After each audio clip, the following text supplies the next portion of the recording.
Welcome to Bariatric Expert, the podcast that delves deep into the world of bariatric surgery and nutrition. I'm your host, Sherry Burke, a registered holistic nutritionist with a specialization in bariatric nutrition. I've been working closely with bariatric clients since 2008, helping them navigate their journey towards a healthier and more fulfilling life. Whether you're considering bariatric surgery, have already undergone the procedure, or are simply interested in learning more about this transformative field, this podcast is for you. So hi.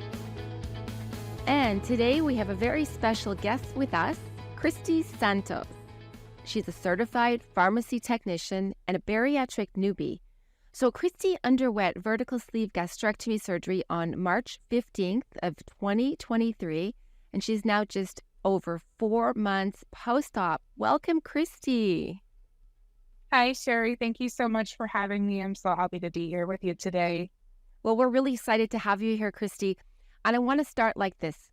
It's a really huge question because as a certified pharmacy technician, you have a unique perspective on medications and their impact on people and patients. So recently, as everybody knows, there's been an increasing interest in the use of semaglutide, Ozempic, and all those medications for weight management in the bariatric community. So I'd really like to ask you if you can share your thoughts on semaglutide and its potential role in supporting individuals on their bariatric journey. Sure. And this is a really important kind of hot topic for me because I see this all day long, people trying to get the Ozempic, trying to get the Wegovy, and all of these other, I call them quick fix medications, but in the grand scheme of things, they're really not a quick fix because the risks completely outweigh any benefit that's going to be a temporary benefit in the long run. The risks that we're seeing a lot that are pretty significant are the stomach pain, the stomach cramping, the vomiting, the diarrhea, needing to go to the emergency room for an IV bag because you're so dehydrated from all of these things in an attempt to maybe lose a quick 30 pounds. And those risks they don't sound good. They're surely not going to feel good. To me, they're not worth it. Ozempic and all these other injectables do have some pretty significant other risks, like developing pancreatitis, thyroid cancer. So to me, it just doesn't make sense to try to inject something that isn't safe if you're looking for a solution to your problem, to your way out, diet and exercise are going to be your friend. And if we're in a situation like what I was, really the only option and solution left for me was the weight loss surgery. So I am really kind of an advocate now to try to help people and educate people and motivate people, inspire people. Let's not do the Band-Aid situation. Let's not continue to yo-yo. Let's try to find a long-term solution and make some really healthy decisions and lifestyle changes. That's great. And we were just talking before we started recording the podcast today about how I think a lot of people are looking to have lose 30 pounds, 40 pounds, maybe 50 pounds, and are looking to take this medication for a period of 3, 4, 5 months. And it was really interesting what you were saying about, you can go ahead and explain at the time it takes. Yeah. Right. So with any of these injectables, you start on a low dose and you have to titrate yourself upward. And the titration takes a couple of months. It also takes a couple of months to start seeing any sort of weight loss result. So maybe, at the couple of month mark, you maybe have lost 15 pounds, but you're going to lose more than 15 pounds in a month if you would have had the bariatric surgery, if you would have been faithful to your diet and your exercise. And it's not something that, has ever been really released to how long it's safe to be on. So it's kind of like a guessing game, Some people are on it for a couple of years, but in my experience, I haven't seen anyone on it for a lifetime. It's also meant for type 2 diabetic patients. So again, we're going back to a Band-Aid, trying to fix something, especially if you're just trying to lose a little bit of weight. It doesn't make sense to take something that you have to titrate up on and then titrate down. And as you're titrating down, and you're not changing your lifestyle and you're not changing your dietary habits, all of that weight comes right back. So, you know, it just doesn't make any sense to me. I really appreciate you taking the time to share your opinion on these medications. I know right now everybody is team Ozempic or semaglutide or anti or not team medication, and I happen to share the same opinion as you do. So let's I really like to discuss your journey up to this stage and how was it that you decided to undergo? Like, what was the turning point for you when you decided that you want to have weight loss surgery, when you chose the vertical sleeve gastrectomy, how the experience has been for you so far, and also including something important that you mentioned yesterday that I actually forgot, but we discussed it earlier. You had a positive test for the BRCA2 genetics. I want to know how that influenced you, and because I think that this information could really help other women who have had this genetic testing done and also are positive for this. Okay. Yeah, sure. So we've had about 4 deaths in the family in about a year's time. My uncle died a year ago. He died from breast cancer. And it's not very common that you hear about a male having breast cancer. Well, it was his second time, and he did not survive it.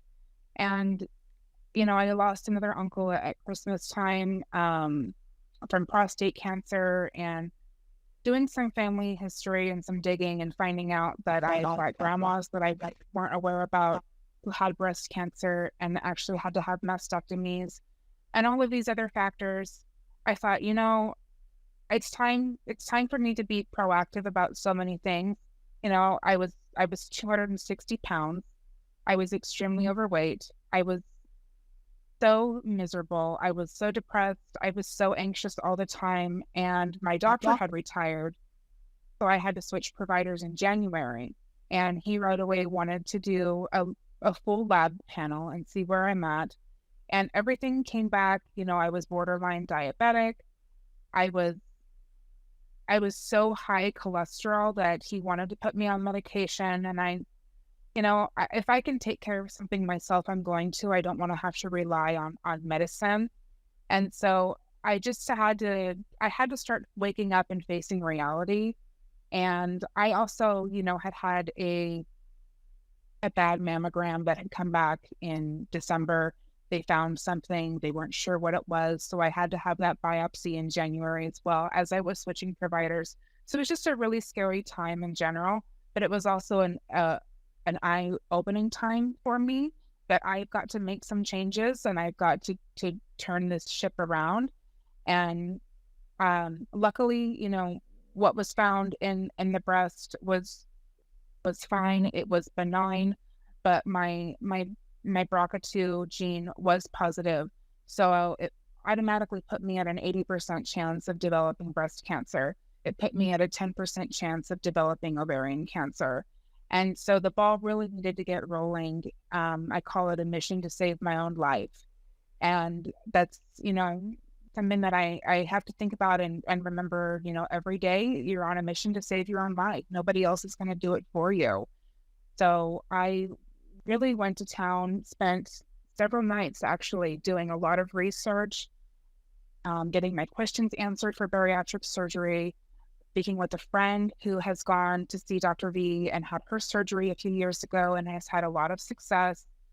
So just, you know, getting all of my ducks in a row as quickly as possible. And I spoke to you, Sherry, on Super Bowl Sunday, and that was when I was approved. And that's when everything has just completely changed. You know, my Super Bowl Sunday is never going to end. So that's when I really took the power back, got the approval, and I started my pre-op diet early. I needed to know that I was going to be able to really do it for myself this time, because I've tried so many times over the years to, you know, do diet, do exercise, and I would still always gain the weight back. So to me, this was my last chance. So Kristi, where is it you are today? Your starting weight was 260. And Yes. how many, now this is 4 months ago, so this is very quick. What is how many pounds down are you now? Today I am 185 pounds. So I've lost 75 pounds in this process and I feel amazing. It's amazing. 75 pounds, 75 pounds down. Mhm. What is your goal weight? How much more do you have left to go now before you hit My your goal, goal? my goal weight is 160, and I'm hoping that that's going to be, the right number. And I only say that just because I did have to have, my ovaries removed at the end of May, and my oncologist is recommending a double mastectomy because of the BRCA2 with a reconstruction. And so the reconstruction would come from the fat on my stomach. So I do need to have something there. I qualify for it right now, but I still want to see a number on a scale that looks more comfortable for me before I proceed with my last surgery. I agree. So you've decided to go ahead with double mastectomy? This is I'm going to something. have the double mastectomy and then do a reconstruction. I'm not going to go for the implants. I just want to use my own fat transfer. And yeah, this will be the last part of the journey. I would do the same thing that you're doing. I would do the exact same thing. So I congratulate you for that difficult decision. And you're, Thank I think, you. how tall are you, Kristi? I'm 5'6". You're tall. Well, you're not giant tall, but I think 160 pounds will feel really good. See how you feel when you get there, reevaluate. Mhm. And also, as a bariatric newbie, what has been the most significant change, or what has been the most significant adjustment that you've had to make in terms of eating, food preparation, your eating habits, your eating timeline? The most significant change has been, finding foods that agree with me, that texture-wise I can handle, making sure that I always have food prep on at all times, making sure that I have, plenty of water. I do kind of like to stick to my same morning routine and do a protein coffee and do my egg bites. Those I make ahead of time and I can keep them in the fridge, and eat off of them during the week for breakfast. I do love to cook. I admit that I miss cooking some of my, my former meals, but I also really enjoy cooking these healthy meals too. And, having the fruits and having the vegetables and having the, my cottage cheese ranch and my other cottage cheese dips on hand for healthy substitutes to those other alternatives that, were just not good for you. So I try to go, no processed foods. I'm trying to be as most, organic and natural as possible, especially because of having the BRCA2 as well. And I also want to be sensitive to my new stomach as well. Fantastic. All those favorite recipes that you talk about, you can do them. You're a cook like me. We just have to do them in a better way, right? I do them in a better way. I haven't figured out a pasta substitute yet, but I'm working on it. I did see something on a TikTok the other day that was the pasta substitute, but so I am working on it. Okay, when you find it, let me know as well, because I see, chickpea pasta, edamame pasta, but I still see it's really high in carbohydrates. So I'm waiting for the day that somebody makes a really good pasta substitute that doesn't taste like miracle noodles or shiitake noodles. Right. And I will absolutely let you know. Now, I do love zoodles. I admit that. I do love zoodles, but I would also just like another option, instead of It's just not, zoodles. it's not pasta. It's not It's not. pasta. It's a substitute. It doesn't taste like pasta. I want to have my pasta and eat it too. Exactly. And when you are in maintenance Mhm. is a more fun place to be. We have more room to move. If you feel like you are able to eat your pasta, for example, and it doesn't put you on a sugar roller coaster, it doesn't put you in a carbohydrate roller coaster. I find that sometimes when I say, oh, I'm going to have the pasta, and that leads to the bread and to the rice and to the tortillas, and I follow right down the carbohydrate hole. So that's my personal reason for wanting to restrict processed carbohydrates. Oh, absolutely. And I was a bread fanatic too, a pasta fanatic, the potatoes. So I think I'm probably lucky, maybe a little bit blessed, in the sense that I don't crave those things really anymore. It's very random if I do, it's very rare. And I really attribute that to my healthy eating. I crave just, the more natural, the organic, the fresh. So I don't have those I have to have bread feelings anymore. Oh, I think if I even tried to eat bread right now, I think it would taste awful, honestly, because it's been so long. Um, and to me, That's that's a good thing. that's great. That's a great place to be in. Also, other than your eating habits, which it sounds like you are, really sticking to whole life, fresh, natural, good quality food. I also know that you have good exercise habits that you put in place. I see all your, I won't call it a Peloton. It's like mine. It's a Fakeaton. Yeah, it's a Yes. Peloton. And I know that you're taking exercise serious, and I applaud you. It's so important, not only for the weight loss, because I think weight loss occurs in the kitchen, but good health occurs through physical activity. And as we age, we need to take that very seriously. How do your exercise, what does it look like, your exercise routine right now? I do a lot of walking. I do have 3 dogs that I was not able to really take care of. I wasn't able to walk them before I had my surgery. I was in so much pain from the inflammation that was everywhere in my body and in my joints. So I do take the dogs for walks now. Um, I have so much energy that sometimes I have to just walk up and down my halls. I also use my bike. I get the luxury of working at home, which is great. So when lunch break comes around, my bike is just right there. I can take it for a spin, 30 minutes, 3 to 4 times a week.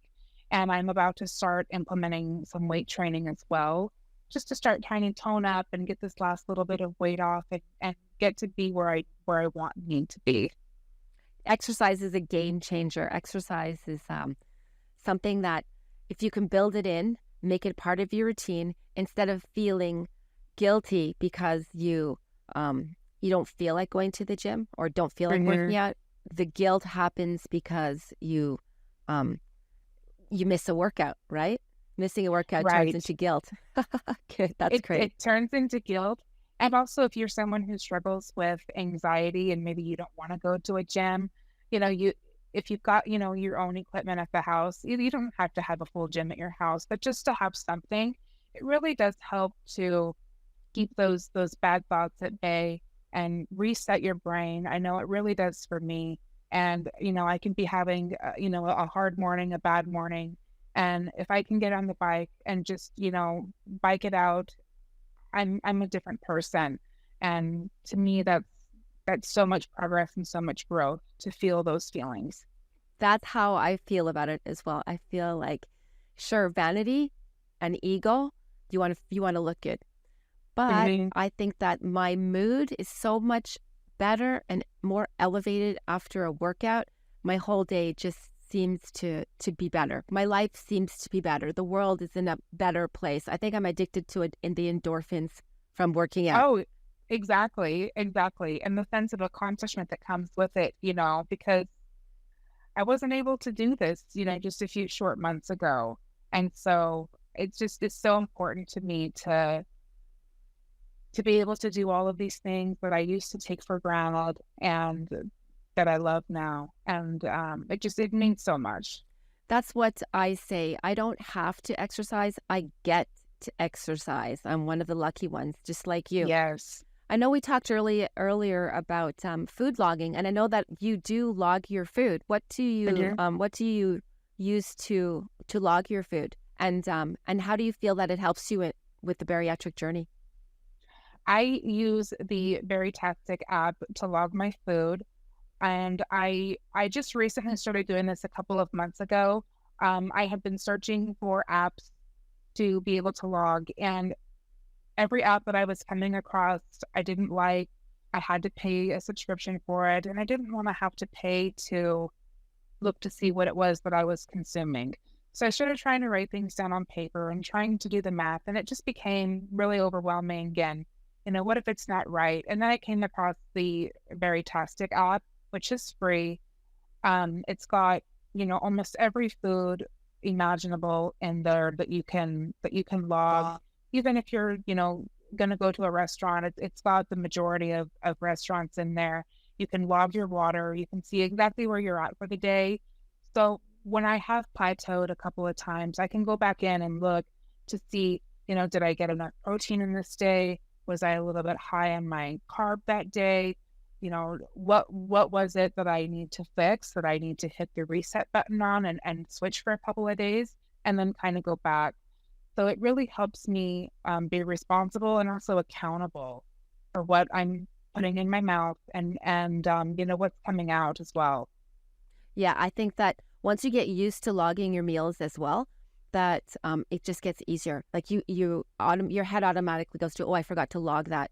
So it's just a matter of getting used to it. And it's a really, really great, strong, powerful tool that I really recommend that people use on their bariatric journey. Oh, absolutely. And weighing the food and measuring the food has really been beneficial to me as well. Because when I wasn't doing that and just having a little bit, you're not sure how much you're eating. You're not sure, how much you can tolerate. And so to me, it's more beneficial to actually, put it in a cup, put it on a scale, see what it is. So I know exactly what it is that I'm doing and not just kind of second guessing or, not sure exactly what's going on the app. I just need to know 100% certainty that I'm playing the game the way it needs to be played. That's a really important point because we can always say you can eyeball it by using your fist or, the palm of your hand. But getting a food scale out, I notice that a lot of times I think, oh yeah, that's 3 or 4 ounces of protein, and I'll look down at the scale and it's actually 6 ounces. So I actually have a double amount of food that I think that I'm eating. And then once you start using a food scale and you use it for, a couple of weeks, then you can eyeball it and get an actual, really know what you're doing. Exactly. I mean, practice is going to make perfect here. And sometimes you just don't really fully understand or see what it is that you're consuming and putting in your mouth. So it's really just an eye-opening experience, and it's a learning experience too.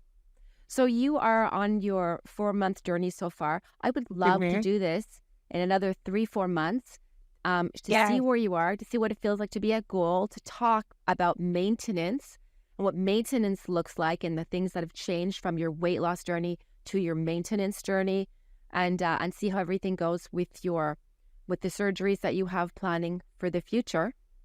Okay. Yeah, that would be great. I would love that.